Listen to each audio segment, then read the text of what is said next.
Hey, what's up guys? My name is Brandon Johnson. In today's video, we're going to discuss the three main insurance policies for boats that are available to you when you buy one. So we're going to learn the pros and cons of each individual policy, and then I'm actually going to share with you a story about a sweet old customer of mine that made the wrong or a poor insurance decision that cost him roughly $30,000, because I don't want that to ever happen to you. So let's get started in 30 seconds.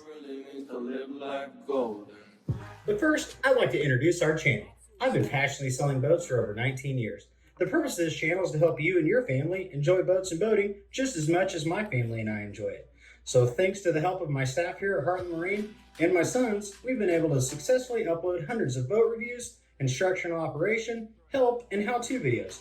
I don't ask for anything in return, except for the opportunity to possibly help you find a boat when the time comes. So to stay up on everything we upload, click that subscribe button below and stay tuned. Nice. The first and most common policy that most people choose is called a market value policy, which can also be referred to as replacement cost. A market value policy will typically carry a premium of 1.5% of the boat's current value, depreciated annually. But what does the boat's current value truly mean? What's the boat really worth? I'll make another video soon that explains how to value a boat effectively and what a complete disservice NADA, which is what banks and insurance companies use, and how NADA's purpose is to actually benefit banks and those insurance companies instead of you altogether. But to keep this topic moving forward, current market value, otherwise known as ACV, which is actual cash value, will look a lot like this. 100% of the NADA average value based on equipment and horsepower. This is what your premium coverage will be based on. But what happens in the event of a total loss? See, this is where this selection gets tricky. It's the most affordable policy one could select, but it's the least desirable choice by far in the event you were to have a total loss. This is because if you completely total your boat, your payout will only be 60 to 70% of the current base average value according to NADA. You'll get nothing for the additional equipment, nor features, nor horsepower upgrades that the boat has. Ouch, right? That wouldn't be good at all. But let's take a closer look at this. Your premium is based on NADA's average make-believe, non-backed up retail value based on your base boat plus whatever equipment that it has. For this example, let's use a very popular model, like a 2005 Sea Ray 240 Sundeck, and let's say that it's pretty well equipped. When you add the equipment that she has, average retail is $27,125. Thus, at 1.5% of this value annually, your premium will run $406.87 a year. That sounds pretty fair for insurance, considering that it's only $33.90 a month. In my personal life, I've often found that even if it doesn't have anything to do with boats, affordability often clouds your judgment. So what I mean by this is simply that what will that policy provide you at the time of a total loss? Our base value with no additional options or features is just $19,450. With our market value policy, we will only receive 60 to 70% of it. So let's just use 60%. At 60%, whether the incident is your fault or not, your payout will be a heartbreaking $11,670. Obviously, this is nowhere near favorable whatsoever. However, if you barely ever use your boat and the value's relatively low, this actually might be the best selection for you. The second policy option is called an agreed value policy, or this can also be referred to as replacement cost. The premium for this coverage will typically be a little more than a market value policy, and it should run roughly 2% of the boat's agreed upon value, and that will be depreciated annually. So here's where it's different. This value will be determined by you and your agent. Normally, you can reasonably increase 25% or more of the average retail value with all the equipment the boat has and upgrades.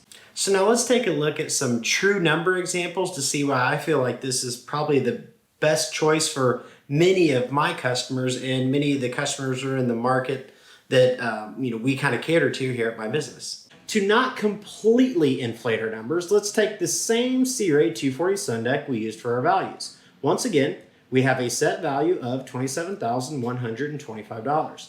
Now, it's almost impossible, in my experience, to find an immaculate 2005 Sea Ray 240 Sun Deck that has desirable equipment and low hours for this cost. In reality, I feel $35,000 is a far more realistic figure, but if we take our 25%, that gives us an agreed upon value of $33,906. At 2% of the agreed value, our annual premium should run roughly $678. This equates to $56.56 per month. Sure, this is $22.60 a month more than an ACV policy. However, in the event of a complete loss, your insurer will pay 100% of the agreed value. At the end of the day, I say there is absolutely no question that the $22.66 a month difference is worth far more for the increased protection. A $11,670 payout when compared to a $33,906 payout in the event of a total loss is obviously worlds apart. Now, like I mentioned in the beginning of this video, I'm going to share with you a story about a dear friend of mine that made the wrong insurance selection choice, and it ultimately cost him roughly $30,000. But what's so sad about it is that it was by absolutely no fault of his, no fault of his family, no fault of a friend. It was just a random catastrophe that cost him roughly $30,000. So here we go. Everyone, please meet the nicest man and possibly the nicest human being left on earth, Al. Al lives down by me here at the Lake of the Ozarks. A few years back, he lost his wife and he lives at home alone.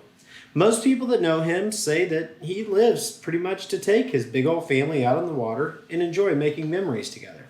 In 2005, he discovered that a Tritune would be the best boat for his growing family. And since it would most likely be the last one that he ever bought, he decided to just go ahead and bite the bullet and get a new one. At that time, it only cost him $26,900. Although the boat worked great for his family, it was in fact powered by old technology. It only had 115 horsepower, smoking, shaking, spitting, stuttering, two-stroke outboard. So after much deliberation, Al decided he was going to replace the boat with another brand new Tritune. Here's where he made his first mistake. You see, instead of coming to Heartland Marine and buying a new Crestliner from Brandon Johnson, he attended a boat show. Fortunately for him, though, he found one that was love at first sight. Then he sat down to negotiate, only to find out that the super special boat show price was in fact $89,700. What once cost him under $30,000 brand new was now almost $90,000. He asked why in the world they went up so much. His salesman told him a large portion of the upgrade expense was for the motor. So since Sweet Old Al loved his boat but actually hated the motor only, he decided to simply upgrade the engine to a newer, clean running, quiet, and smooth shifting 200 horsepower four-stroke. This made his family so happy. At this point, I would like to say, and they boated happily ever after, but guess what happened? A group of young drunk teenagers decided to go on a late night booze cruise, and although responsible Al had his boat in the slip covered up nicely underneath his dock roof, these young whippersnappers were too busy dancing and dabbing and smashed Al's boat and dock seriously into a state of complete and total loss. On top of all of that, the teenage boaters that crashed into Al's prized boat, dock, and lift, unlike him, did not have any insurance coverage. What happens in this type of scenario, though, is Al's insurance company will step in and cover their client, but then they'll actually file a civil case against the uninsured individuals at fault to recoup their money. Problem is, this does absolutely nothing at all for Sweet Old Al. When Al sat down with his insurance agent to go over what had happened to him, guess what he found out? He only had a market value policy. Al's pontoon, in fact, only had a couple hundred hours on the boat itself. He also had a brand new $1,500 cover, a brand new $900 bimini top, a recent $1,500 stereo upgrade. He also had a custom $1,000 lighting package installed because his grandkids begged him for it. On top of all that, the new motor, after all the rigging, labor, and controls, when complete, cost him $23,000. Even though if you were to combine all the updates and upgrades that Al had done on his boat, it would cost roughly $42,900 in replacement costs, if assuming 15 for the boat alone, no motor. Al was very, very realistic. He's a nice man. So he felt, just as I felt, he should receive no less than $35,000 to make him whole. But then he sat down with that agent, only to be told his policy would only allow 60% of the average value for the base boat and motor.